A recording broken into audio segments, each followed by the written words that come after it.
Salut à vous tous, ici Jeff Rose. Demain, ça fera une semaine que les Américains sont allés aux urnes pour voter pour leur prochain président ou pour certains qui avaient tant d'espoir pour une prochaine présidente. Bon, vous avez compris, au total, le sujet, c'est la présidentielle américaine 2024. On aurait pu en faire un édito sur ce qui attendrait le Canada au niveau du protectionnisme américain.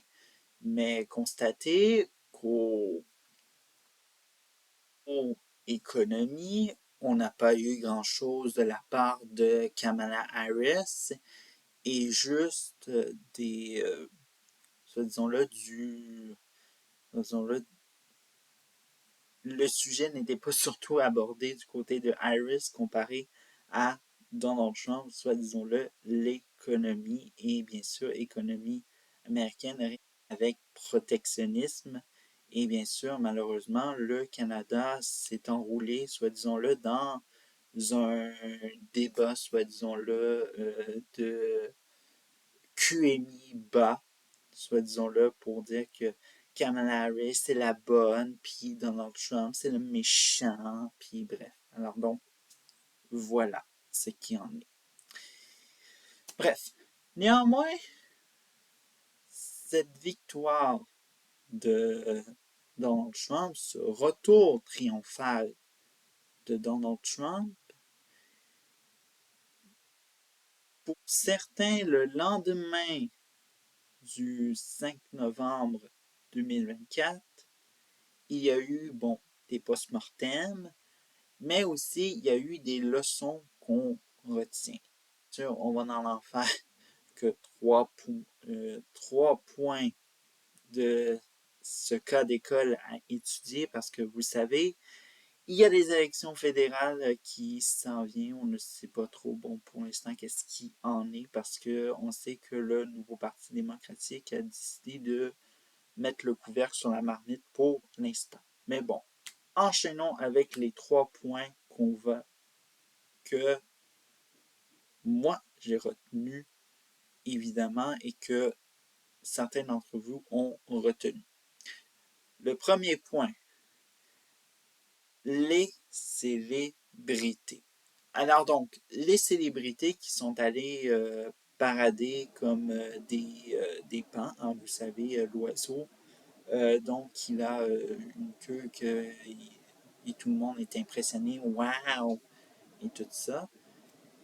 C'est pas parce que vous êtes une célébrité, que vous êtes populaire, que votre opinion est meilleure que celle des autres. Hein? Ils étaient tous, oui, votez Kamala, c'est bon, puis Donald Trump, c'est méchant contre l'avortement, blablabla. Bref, à chaque fois qu'il y a une élection, il y a toujours une clique de célébrités qui sont en train de jouer les idiots utiles pour un camp, pour attirer les naïfs puis les naïves. Bref. Alors donc, on l'a vu avec la présidentielle, euh, je veux dire, les élections législatives en France, évidemment. Euh, bref. Vous voyez à quel point que c'est pas très populaire en tant que célébrité de faire un message pour un seul camp et de... Voilà, vous savez de quoi que je veux parler désormais. On y va avec le deuxième point. Deuxième point, le rôle des médias alternatifs et des balados. Alors donc, d'à peu près comment ça s'est fait pour, tout dépendant du camp démocrate et républicain, le camp démocrate s'est beaucoup reposé sur les médias traditionnels. Alors, donc, ce qui veut dire la télévision, la radio, tout ce qui était, soit disons-le, structure traditionnelle.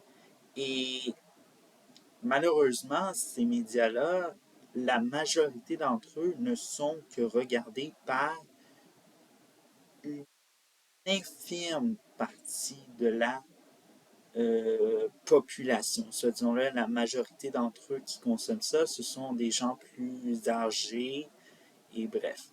Tandis que si on va vers le camp républicain qui ont fait le saut vers les médias alternatifs et des balados, comme par exemple Joe Rogan, évidemment, qui est totalement très connu et populaire de ce côté-là des médias alternatifs et des balados, eh bien, le camp républicain a sûrement gagné des votes parce qu'ils sont allés vers ce genre de médias. Et c'est ça ce que, malheureusement, le camp démocrate a échappé royalement, peut-être. Hein. Bref. Alors donc, ne jamais sous-estimer les médias alternatifs ou les balados. Bref, voilà comment gagner une élection. Mais on va, pour gagner cette élection, il fallait avoir le troisième point. Le troisième point, c'est de parler des sujets qui touchent la population. Parce qu'on a vu du côté des démocrates, évidemment, bon, quand je dis des sujets qui touchent la population, c'est des sujets qui concernent le peuple américain et non telle communauté, puis telle communauté. Hein. On a vu, par exemple, avec Kamala Harris, c'était du clientélisme. Hein, on va parler d'une telle manière, vous voyez, c'était un peu du tout arrangé. Hein? On l'a vu avec les téléprompteurs et avec tout ça. Hein? On va parler des fans de l'avortement, on va parler de la communauté afro-américaine, de ce qui touche seulement les personnes noires. On va toucher la communauté latino-américaine de ce qui concerne les latino-américains. Mais ce qui touchait le peuple américain, ce que les républicains ont, ont compris, c'est que c'était l'économie. Peu importe la couleur de peau, la confession religieuse, c'était l'économie. Hein? Et les gens disaient que c'était incroyable comment je vais payer ma facture d'épicerie, hein, puis l'avortement, ça peut passer de côté. Hein. Certains disent, moi, je veux me nourrir. Hein, ce que j'ai dans le ventre actuellement, ça peut attendre. Mais là, l'économie, ça craint. Hein. Bref. Alors donc, comme vous le constatez, ben, ce sont les 3 points qui seront à retenir sûrement au Canada. Et tous ceux qui disent, ben, déjà, ça se fait sentir, hein, il y a une fraude électorale, il y a les gens ne sont pas intelligents, comment ils ont fait ça. Le peuple a parlé.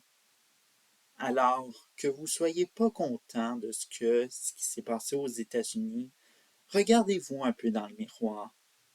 Hein? Il me semble que ce que vous avez dit du peuple américain, ça peut retomber facilement dessus vous. Hein? Fait que, à un moment donné, grandissez, évoluez, et vous allez vite, ça peut très vite arriver dans votre pays, ce qui est arrivé aux États-Unis. Bref, ciao.